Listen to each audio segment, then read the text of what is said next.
En nombre del Padre, del Hijo y del Espíritu Santo. Hermanos, bienvenidos a una entrega más de la liturgia de la palabra. Hoy, miércoles 14 de diciembre del año 2022, miércoles tercero de Adviento. La Iglesia recuerda el día de hoy a San Juan de la Cruz. El color litúrgico es blanco, las lecturas corresponden al ciclo A. La antífona de entrada nos dice: no permita Dios que yo me gloríe en algo que no sea la cruz de nuestro Señor Jesucristo, por la cual el mundo está crucificado para mí y yo para el mundo. La primera lectura la tomamos del profeta Isaías, capítulo 45, versículos del 6 al 8, versículo 18 y versículo del 21 al 25. Yo soy el Señor y no hay otro. Yo soy el artífice de la luz y el creador de las tinieblas, el autor de la felicidad y el hacedor de la desgracia. Yo, el Señor, hago todo esto. Dejen cielos caer su rocío y que las nubes lluevan la justicia, que la tierra se abra y haga germinar la salvación y que brote juntamente la justicia. Yo, el Señor, he creado todo esto. Esto dice el Señor, el que creó los cielos, el mismo Dios que plasmó y consolidó la tierra. Él no la hizo para que quedara vacía, sino para que fuera habitada. Yo soy el Señor y no hay otro. ¿Quién fue el que anunció esto desde antiguo? ¿Quién lo predijo entonces? ¿No fui yo, el Señor? Fuera de mí no hay otro Dios. Soy un Dios justo y salvador, y no hay otro fuera de mí. Vuélvanse a mí y serán salvados, pueblos de toda la tierra, porque yo soy el Dios y no hay otro. Yo juro por mí mismo, de mi boca sale la verdad, las palabras irrevocables. Ante mí se doblará toda rodilla, y por mí jurará toda lengua diciendo: solo el Señor es justo y poderoso. A él se volverán avergonzados todos los que combatían con rabia. Gracias al Señor, triunfarán gloriosamente todos los descendientes de Israel.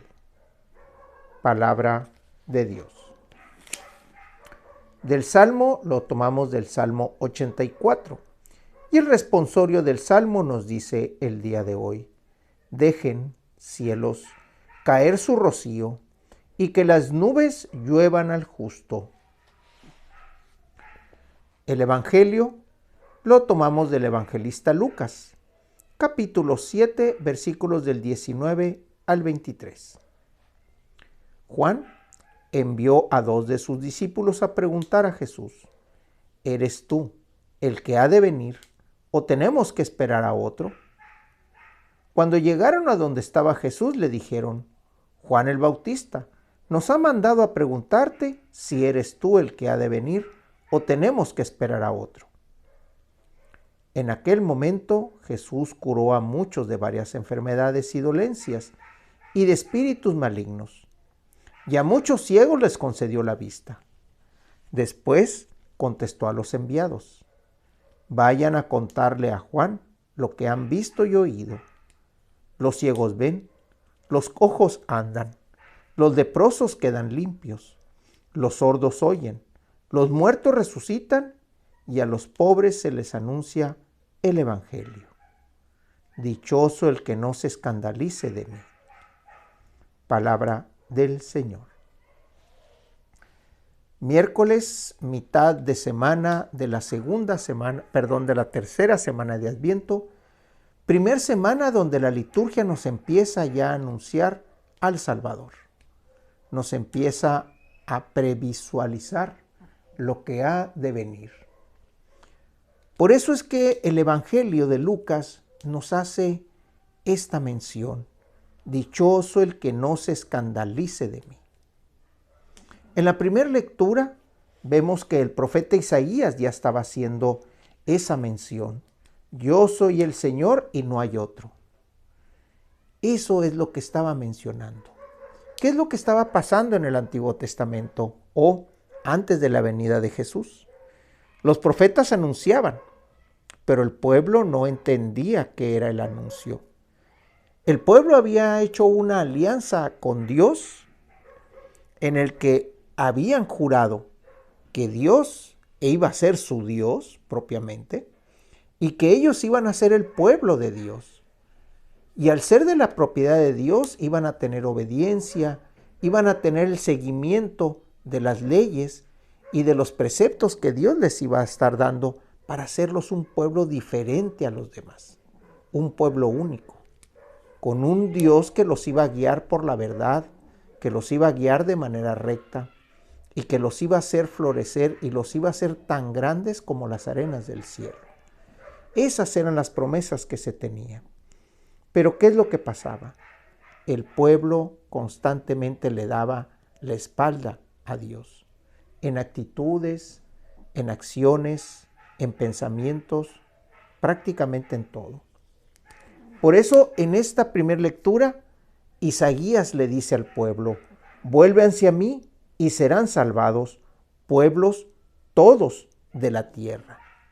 Desde aquí ya estamos viendo que la salvación no era únicamente para el pueblo de Israel, sino para todos los pueblos, para todo aquel que escuchara la palabra, para todo aquel que escuchara los designios y la ley de Dios.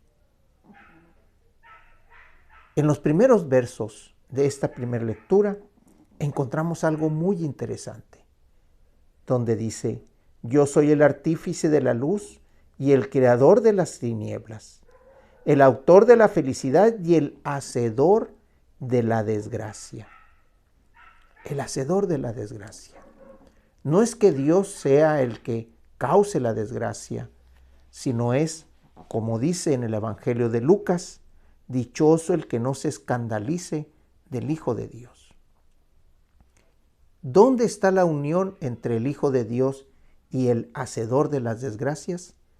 En que el Hijo de Dios, que es el profeta, que es el que viene a traer la palabra de Dios Padre, cuando la interpone o cuando la presenta al hombre, es donde empiezan las desgracias del hombre. Porque los hace salir de esa tranquilidad que tiene. Es el que las hace ver las actitudes negativas que han tenido para con Dios, para con el hermano, para con la misma persona, para consigo mismo. Por eso es que Isaías dice en la primera lectura: hacedor de la desgracia, porque la desgracia empieza a aparecer cuando el hombre se da cuenta de que estaba haciendo las cosas mal y que tiene que cambiar. Juan, en el Evangelio, le manda a hacer una pregunta a Jesús. Juan tiene duda. Juan está viendo que las cosas no están saliendo como él estaba pensando que salieran. Juan estaba en estos momentos preso. Juan estaba siendo de alguna manera callado en su prédica, en su anuncio. Sin embargo, cuando van los discípulos y le preguntan a Jesús si él es el que ha de venir, Jesús, aparte de decirle vayan y díganle todo lo que han visto y lo que han oído, les dice: y a los pobres se les anuncia el Evangelio. Cuando Jesús anuncia el Evangelio a los pobres es porque les anuncia la palabra de esperanza, les anuncia la palabra de salvación. Por eso el Salmo responsorial nos dice: dejen cielos caer su rocío y que las nubes lluevan al justo. Sabemos que la lluvia es signo de vida, es signo de que al caer va a humedecer, va a fertilizar, y aquella semilla que está puesta en el suelo va a germinar y va a dar fruto. Pero también la semilla es signo de muerte, porque la semilla tiene que destruirse, la semilla tiene que morir para poder dar el fruto, para poder dar y echar raíces, para dar lo que tiene en su interior. Por eso cuando Isaías dice: hacedor de las desgracias, es porque tenemos que soltar aquello que nos aferra a este mundo y abrirnos al mundo que Dios y que Jesús nos están mostrando. El anuncio del Evangelio es a lo que tenemos que aferrarnos, y entonces sí, el Salmo 84 hará lo que tiene que hacer: caer su rocío y que las nubes lluevan al justo. De la oración colecta, hoy miércoles 14 de diciembre del año 2022, miércoles tercero de Adviento. La Iglesia recuerda y celebra el día de hoy a San Juan de la Cruz. El color litúrgico es blanco. Las lecturas corresponden al ciclo A. Dios nuestro, que hiciste de San Juan de la Cruz, presbítero, un modelo perfecto de negación de sí mismo y de amor a la cruz, concédenos que, imitándolo siempre, lleguemos a contemplar tu gloria en el cielo, por nuestro Señor Jesucristo, que vive y reina por los siglos de los siglos. En nombre del Padre, del Hijo y del Espíritu Santo. Hermanos, Dios los bendiga.